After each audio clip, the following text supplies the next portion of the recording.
போல் பாண்டி போல் பாண்டி அரசியல் நிலவரம் சொல்வாண்டி.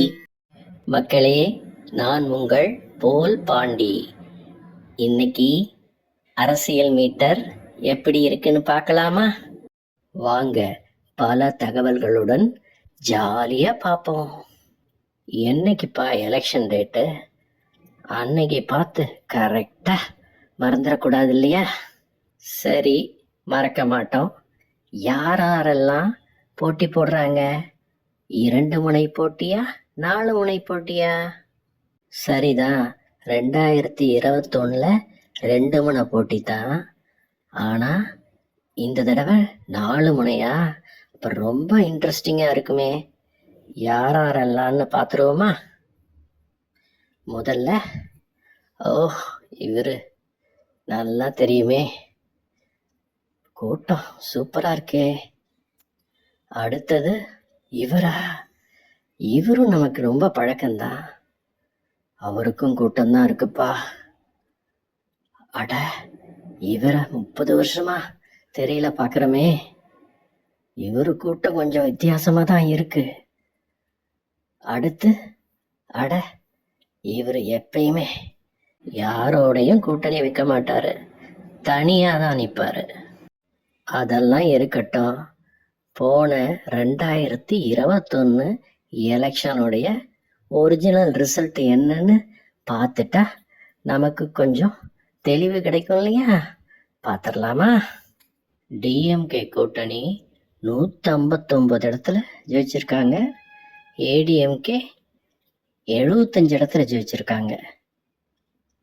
அடாடா, இவங்க 2 பேருக்குள்ள ஓட் பர்சன்டேஜ் வித்தியாசம் 5% தான். 5%த்திலேயே 80 சீட்டு டிஃபரன்ஸ் வந்துருச்சு. அட ஆமா, 2016 1% வித்தியாசத்திலேயே 50 சீட்டு வித்தியாசம் வந்ததாமே. சரி, அதெல்லாம் இருக்கட்டும். இப்போ வரப்போகிற எலெக்ஷனில் யாரெல்லாம் இருக்கிறாங்கன்னு நமக்கு தெரிஞ்சு போச்சு. அவங்கெல்லாம் எவ்வளோ சீட்டு வாங்குவாங்க, எவ்வளோ ஓட் பர்சன்டேஜ் வாங்குவாங்க அப்படின்னு நம்மளால் இப்போயே சொல்ல முடியுமா? கண்டிப்பாக முடியாது. ஆனால் ஓரளவுக்கு யூகிக்கலாம் இல்லையா? நாம் யூகிக்க முடியாது. ஏற்கனவே சில பேர் கருத்து கணிப்பு, போல் சர்வே எல்லாம் எடுத்திருப்பாங்க. அவங்க வச்சு நாம் ஒரு ஐடியா கிடைக்கும். அது மாதிரி ஏறத்தாழ வர வாய்ப்பு இருக்குன்னு சொல்லலாம். இன்னைக்கு 2 பேர் வெளியிட்ட கருத்து கணிப்பை நாம் பார்க்கலாம். இதில் ஒரு பிரச்சனை என்னன்னா, 2 பேரும் 2 விதமான எக்ஸ்ட்ரீம் கருத்துக்களை தான் சொல்லியிருக்காங்க. யாரை நம்புறதுன்னு தெரியலையே. ஆனால் போல் சர்வே பண்ணி இப்படி வந்திருக்கு, நாங்கள் என்ன பண்ணுறது அப்படின்னு சொல்லியிருக்காங்க. அந்த 2 சர்வேயும் நம்ம பார்ப்போமா? அடடா, இவரை நல்லா தெரியுமே. எல்லா எலெக்ஷனுக்கும் ஒவ்வொரு மாநிலத்துக்கும் போயிடுவார். அங்கேருந்து எலெக்ஷன் சர்வே எடுத்துட்டு ரிலீஸ் பண்ணுவார். ரொம்ப எக்ஸ்பீரியன்ஸான ஆளு தான்ப்பா. இவர் என்ன சொல்கிறாரு பார்த்துடலாம். ஆளுங்கட்சிக்கும் எதிர்கட்சிக்கும் 3% டிஃப்ரென்ஸ் இருக்காமா. எதிர்கட்சிக்கு இது ஃபேவராக இருக்குது.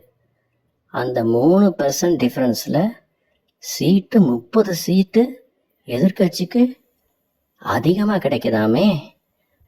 அட, அப்போ எடப்பாடி தான் முதலமைச்சரா? இவர் சொல்கிறத நம்பலாமா? பழைய ரெக்கார்டெல்லாம் பார்த்து நீங்கள் ஜட்ஜ் பண்ணிக்க வேண்டியதுதான். நம்ம விஜய்க்கும் 17% வரைக்கும் போட்டிருக்காருப்பா. ஒரு 5 சீட்டு கிடைக்கும் போல. இவர் சொல்கிறது சரியான்னு மே 4 அன்னைக்கு பார்ப்போம். இவங்க யாரு? அடடா, இவங்களும் நேஷ்னல் லெவலில் ஒவ்வொரு எலெக்ஷன்லேயும் சர்வே ரிசல்ட்ஸ் வெளியிட்டிருக்காங்க. அந்த ரெக்கார்ட்ஸ் எல்லாம் நீங்கள் போய் பார்த்துக்குங்க. இப்போ என்ன சொல்கிறாரு? இவர் அப்படியே ஆப்போசிட்டில் சொல்கிறாரே. அட, அப்போ நம்ம ஸ்டாலின் தான் சீஃப் மினிஸ்டரா? மறுபடியும் வித்தியாசம் கூட ரொம்ப ஜாஸ்தியாக இருக்கே. இவங்க சொல்கிற 11% டிஃப்ரென்ஸ் வந்தால் இவங்க சொல்கிற சீட்டும் இது போல தான் இருக்கும். டிவி கேக்கு 24% கொடுத்துருக்காருப்பா. 10 சீட்டு கிடைக்குன்னு சொல்கிறாரே. மே 4 தான், வெயிட் பண்ணி தான் பார்க்கணும். மக்களே, அடுத்த பதிவில் இன்னும் பல நிறுவனங்கள் எடுத்த சர்வேக்களை எல்லாம் பார்ப்போம், அனலைஸ் பண்ணுவோம். முன்னாடி கரெக்டாக சொன்னாங்கனாலும் செக் பண்ணிப்போம். ரிசல்ட் எப்படி வந்தாலும் தேர்தலுங்கிறது ஒரு சுவாரஸ்யமான திருவிழா தான்ப்பா. மக்களே, இந்த பதிவு உங்களுக்கு பிடிச்சிருந்துச்சுன்னா மறக்காம சப்ஸ்கிரைப் பண்ணிடுங்க. அடுத்த பதிவில் சந்திப்போம். விடை பெறுவது உங்கள் போல் பாண்டி. போல் பாண்டி, போல் பாண்டி, அரசியல் நிலவரம் சொல்வாண்டி.